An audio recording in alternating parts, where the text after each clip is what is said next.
अगर आप ये सोच रहे हो ना कि टिकटॉक आपको फ्री में पैसा दे रहा है, तो आप दुनिया के सबसे बड़े बेवकूफ और घटिया इंसान हो। क्यों? कि टिकटॉक आपको बिल्कुल भी फ्री में पैसे नहीं दे रहा।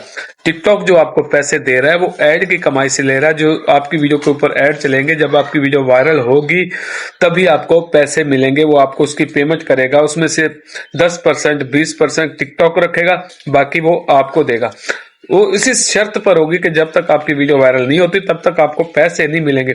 जब आपकी वीडियो पर व्यूज आएंगे, लाइक आएंगे, लोग आपकी वीडियो को देखेंगे, आपकी वीडियो पर कमेंट्स आएंगे, लोग आपकी वीडियो को दूसरे दोस्तों तक शेयर करेंगे, तभी आपको पैसे मिलेंगे। तो आप क्या सोचते, टिकटॉक आपको फ्री में पैसे दे देगा? नहीं नहीं नहीं बेटा, ऐसे कोई बात नहीं है। टिकटॉक आपको बिल्कुल भी फ्री में पैसे नहीं देगा।